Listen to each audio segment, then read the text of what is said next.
Hello, everyone, and welcome to the Geostrategic Pulse. Something is happening in Belarus, and the timing is raising serious questions. Minsk has suddenly ordered a surprise military readiness check.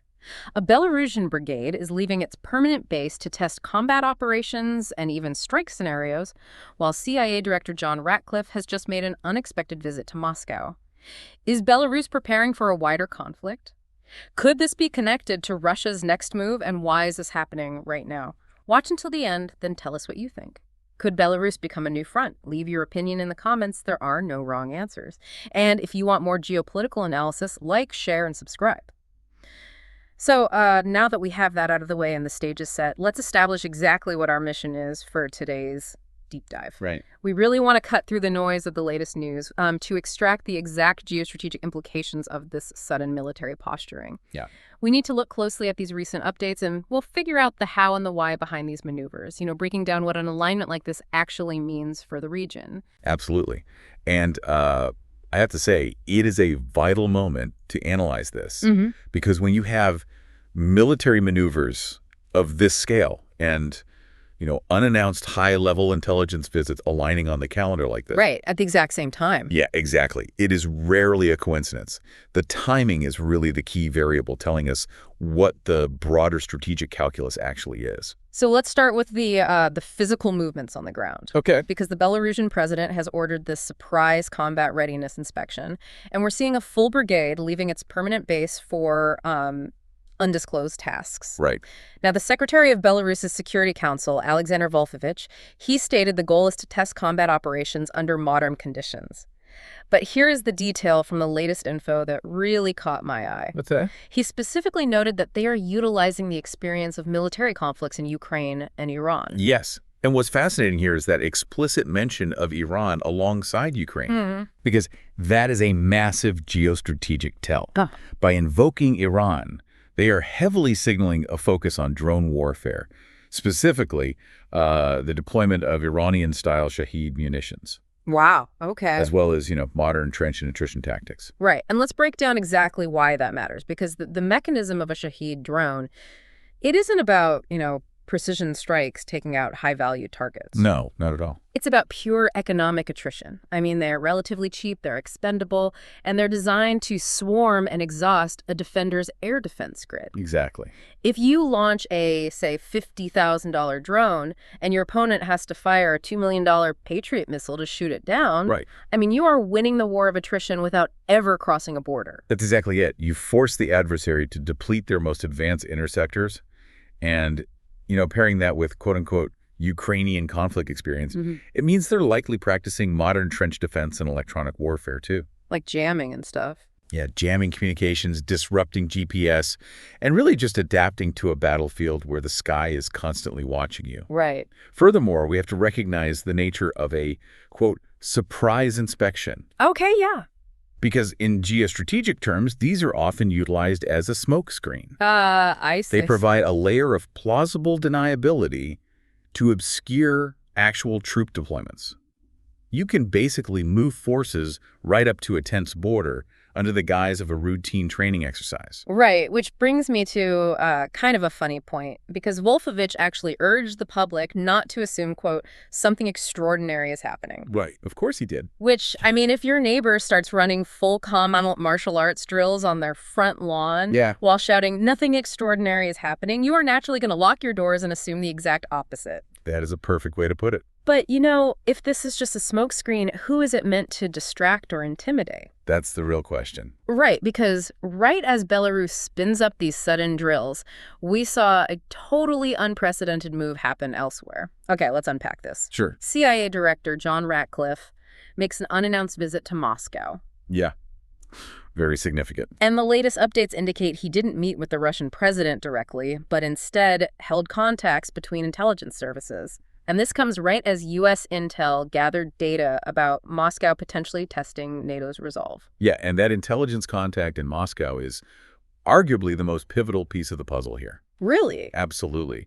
There was a very sharp analysis from former U.S. Deputy Director of National Intelligence Beth Sanner on this dynamic. Oh, what did she say? Well, she suggested the core goal of the CIA visit may have been to explicitly tell Russian intelligence, quote, "We know what you are planning, and you better not do it.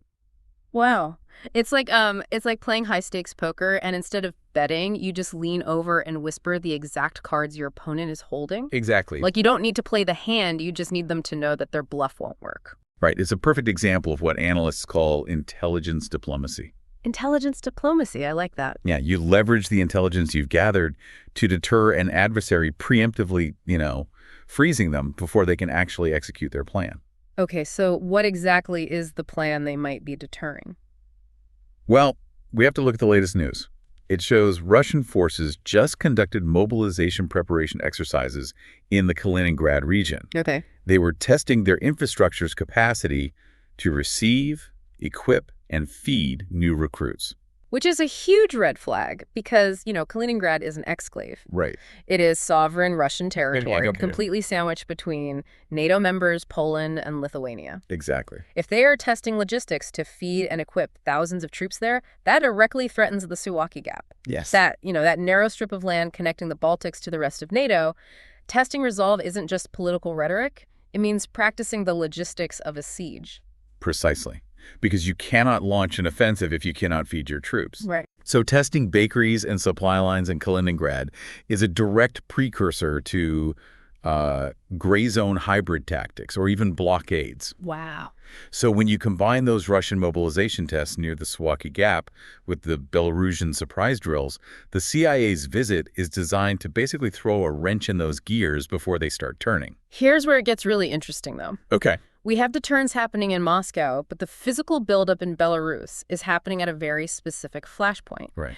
Recent updates from the Belarusian Special Operations Forces confirm they are forming a new air assault brigade right near the Ukrainian border, down in the Gomel region. Yes, the Gomel region. But wait, I have to challenge the prevailing logic here for a second. Go ahead. If Putin wants a new front so badly to stretch Ukrainian forces, why rely on Belarus's military at all? That's a fair point. Why doesn't Russia just use Belarusian territory as a staging ground like they did in early 2022?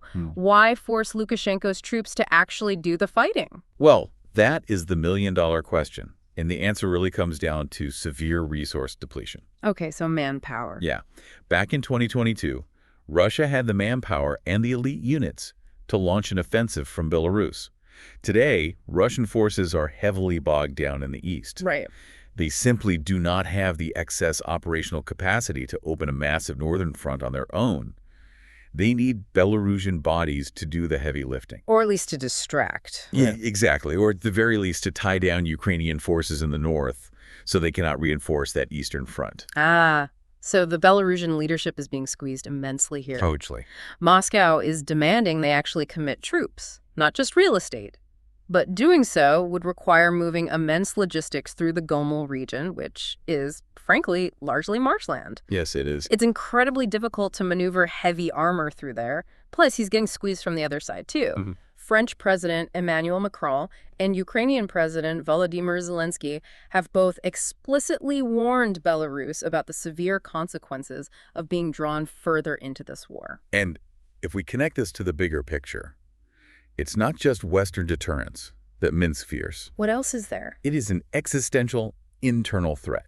We really have to look closely at Svetlana Tsikhanouskaya and the exiled Belarusian Democratic Movement. Ah, right. This is the crucial wild card that often gets overlooked. Yeah. But it is dictating Minsk's behavior entirely. Right. Let's not forget what happened in 2020. We saw massive, unprecedented pro-democracy protests across Belarus after that highly contested election. Yes. I mean, hundreds of thousands of people were in the streets, and the regime barely held on to power. It was a near collapse of the state apparatus. Exactly. And the thing is, 6 years later, that opposition hasn't just vanished. Right. It was just forced underground or into exile. Tsikhanouskaya has directly compared their current strategy to Poland's straw solidarity movement in the 1980s. Oh, wow. Yeah. And Poland's solidarity didn't win overnight. They built underground networks and waited for a moment of Soviet weakness before striking. Okay. The Belarusian Democratic Movement is actively waiting for their own, quote, solidarity moment. Meaning what, exactly? In geopolitical terms, that means a point of extreme regime vulnerability, a moment where the state's security forces are too distracted, depleted, or deployed elsewhere to suppress a sudden uprising. So what does this all mean for those troops moving to the Gomel region right now? Well, Think about it. If you send your most loyal, combat-ready brigades down to the border, or if you commit them to a meat grinder war of attrition using those drone and trench tactics we talked about, you are physically removing the very shield that keeps your regime in power in the capital. That is the exact tightrope they are walking. Belarus is caught in a crushing geostrategic vice right now. Yeah. The regime is trying to satisfy Russian demands for escalation through these highly visible readiness checks. They're creating the illusion of impending action to appease Moscow. But they are simultaneously terrified of crossing the line into direct conflict because they know their own internal fragility. It's a catch-22. Totally. Managing Western deterrence is one thing, but deploying the internal security forces away from the capital, that is a fatal risk the leadership knows it might not survive. It's just this precarious, high-stakes balancing act where any miscalculation could easily ignite a broader crisis. Absolutely. And that brings us to one final thought for our listeners to ponder. We keep asking if Belarus will attack, but maybe the real question is this. Okay. If Belarus actually commits its forces to a wider conflict, does leaving its home front unguarded provide the exact solidarity moment the exiled opposition has been waiting for 6 years? It's a profound risk. It is, and it might just be the one thing keeping Minsk in check right now. Well, thank you everyone for listening or watching this deep dive, and if you want to explore more of these complex geostrategic issues, please go listen to our other podcasts. See you in the next one.